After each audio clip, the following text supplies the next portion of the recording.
jërë ngeen jëf xutti gi ñuy xutti worma tarixa yi ci réew mi ñi ñu ci ràññee ñu koy def dafa am ñu leen ko sant nekk ci seen ginnaaw di leen xam du samay waxi Mamadou Diop Decroix la mi ngi ko waxee ci l'Observateur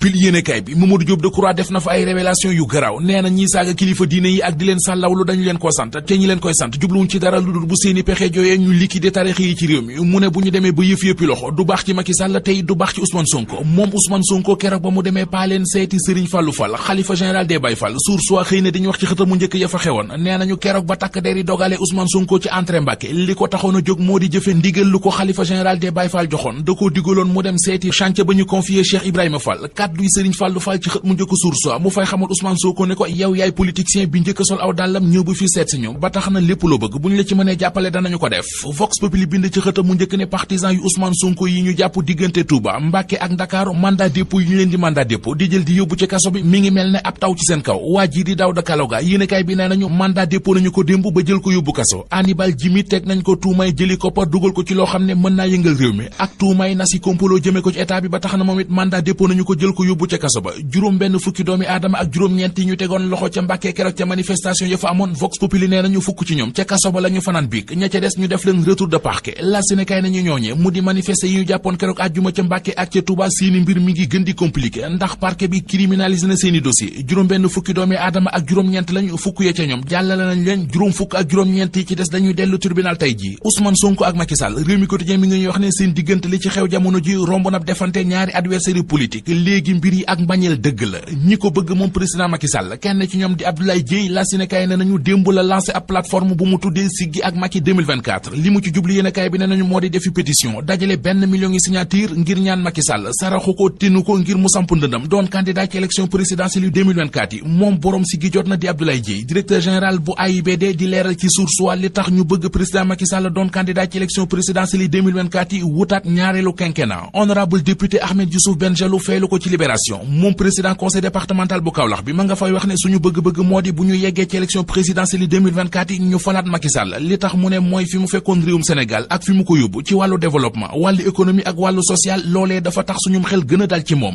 Ahmed Youssouf Benjelloun Libé mi ngi ñuy wax ne ca FICA ba ca Kaolack fa la organisé woon ab forum scientifique ak meeting social dajale woon fa jigéen yu bari jox leen financement bu toll ci juróom fukki millions sàkku na fay ci jeunesse ba ñu bañ a topp kenn ku leen di woo mbaa ku leen di dugal ci fitna wala luy taal réew mi troisième mandat wala deuxième quinquennat ngir Macky Sall La Tribune nee nañu ci jamono ji waa APR dañu réer ci wax ji allié yi ànd ak Macky Sall ñoom it dañu caa réer waa Benno Bokk Yaakaar jaxasoo ci Walf Quotidien ne ko mbir yi kay jaxasoo wuñu ndànk sax ne waa kër Macky Sall yi dañoo mel ne ñu bëgg a jiitu paaka bi ci mbaram ndax gis nañu leen ñu koy investir ak di defi pétition ngir bëgg mu doon candidat 2024 te moom ci jëmi boppam di Macky Sall ba léegi waxagul fan lay taxaw ñu taxaw ci Soleil National Direct News Les Échos ba journal Le Mandat yi xëy di ñu wax ne programme bi nguurug Sénégal taxawal mu jëm ci tabax ci réew mi lu toll ci téeméeri junniy logements sociaux état bu Sénégal signé na ab convention ak waa Abu Dhabi ngir mu tabax genn wàll gi maanaam 50 000 logements yi ménage yi yëngu ci réew mi ndax coowal ñaareel ak ñetteel L'Observateur xëy na ci defub gëstu góor ñi takk ñaareel war a ñetteel ni ñu ko waxee seenub aaw yéenekaay bi nee nañu problème la bu yëngal kër yu bëri ci réew mi kii nee na waa L'Observateur ab xaritam bi mu takkee ab ñaareel yëgal ko aawam aaw bi paaka la ko génneel am keneen ko xamal waa L'Observateur ne moom bi mu takkee ñaareel ba yëgal ko aaw bi saa yu aaw bi masaana jóg day yaakaar na ci moom la jës kii ci des moom nee na bi mu takkee ñaareel ci série polygame la ko jaarale ngir mën koo yëgal aaw bi